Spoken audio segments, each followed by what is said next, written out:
It is the bank that helped clients break the law. Now HSBC's secrets are out. It starts with a leak. HSBC's private bank in Switzerland deals with wealthy clients. Now we know how. The stolen accounts were leaked to the French newspaper Le Monde.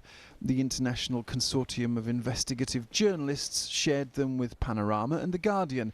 They show widespread tax evasion. Like Stoke City director Keith Humphreys, notes on a family account say some of the money is not declared. HSBC didn't report him, they helped him, arranging a foreign credit card so he can spend the cash without paying tax. I caught up with him at a Stoke game. Was it all about tax? Completely confusing. Well, let me just ask you a few questions. It's really helpful. Were you a signatory to that account? And did you tell me I don't know what account you're talking about. I think you do, sir. Helpfully, a few weeks later, Mr. Humphreys remembered that £147,000 had been paid back to the taxman, but only after the files were leaked. Then there's the bank itself.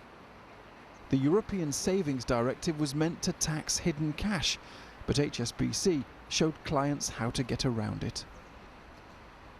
The purpose of the new trust is to shelter the funds from the European Savings Directive. I think they were a tax avoidance and tax evasion service. I think that's what they were offering. HSBC wouldn't do an interview, but told us it has fundamentally changed its private bank and has far fewer clients. It now puts compliance and tax transparency ahead of profitability.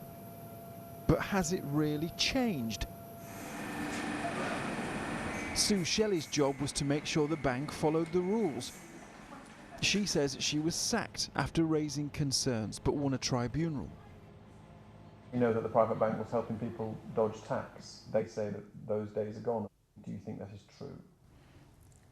From what I've seen, no.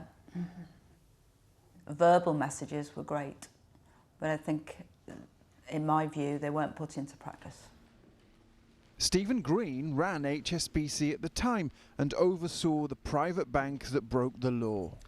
I, Stephen, Lord Green of Hurstby Point. The government has seen the damning files, but still promoted him to the Lords as a Tory peer and made him a minister.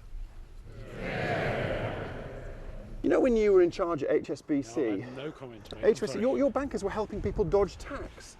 Why did you let them do that? As I think I've explained, I'm not prepared to make any comments on HSBC's business, past or present. I know, but you sort of have to, because at the time you were on millions of pounds and yet the taxpayer was missing out because of things that you were allowing to happen. How can you defend that? I'm sorry, I'm not prepared to make any comment on HSBC. Any word? Anything you can say that defends what happened? No word, but plenty of questions about what went on at HSBC. Richard Bilton, BBC News.